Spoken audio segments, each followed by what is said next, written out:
Hey guys, today I'll be answering this question now. Is it normal to use daydreaming as a coping mechanism? Actually, let's first understand what a coping mechanism is. A coping mechanism is something you use to keep yourself safe from a hurtful circumstance. The hurtful circumstance can be is mostly emotional. It can be loneliness, being abandoned, and not being heard, or even sometimes being bullied, or just even being abused. So when we pick a coping mechanism, we pick something which is closer to us. So if alcohol is the closest thing to you, like let's say if your parents are alcoholics, most of the time you'll end up picking alcohol. If porn, if you are used to staying so much on the internet, you may end up picking porn or internet addiction. If you are close to games, you'll end up picking games. So we always pick a coping mechanism depending on the environment we are in, or depending on the availability of that pleasurable thing. And something about the coping mechanism most of the time is it's a pleasurable, it's mostly a pleasurable activity, because a pleasurable activity will give you this good feeling.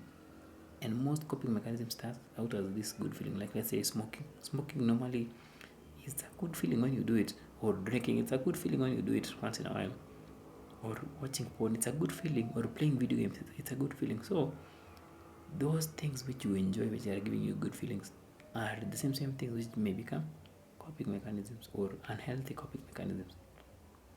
So it's very normal for someone who has this innate capacity or innate ability to form imaginary worlds, or this innate capacity to create scenarios in the head, or to daydream intensively. So when you really have that capacity and you are stressed and you are unable to deal with your real life emotions, of course you will choose daydreaming. And that's what leads to maladaptive daydreaming. It's that simple. So we choose a coping mechanism which is closer to us. Some other people will choose their own things. There are a lot of coping mechanisms out there, but the key thing is it is a coping mechanism, and it is coping with a feeling, as some stress, some sensations in real life.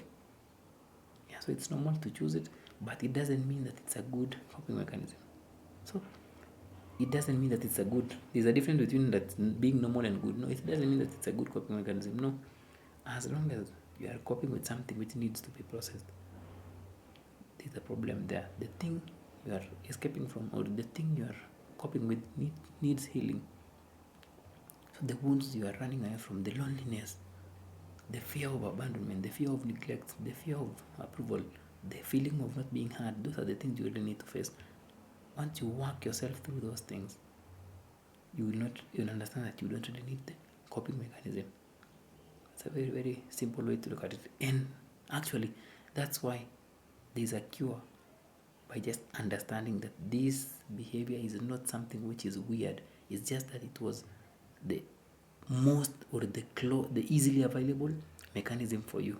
If you were not someone with an overly active imagination, or if you were just someone who, let's say, got close to gaming addiction, or let's say internet, you would be addicted to something else if you not really address the underlying issues. So it's a very normal behavior. You are not different, you are not weird, you are just coping with something. Once you deal with the thing you are coping with, your life will improve, and your mind will not feel the need to hold on to these daydreaming tendencies. Hope that makes sense, guys. That is why there is a cure.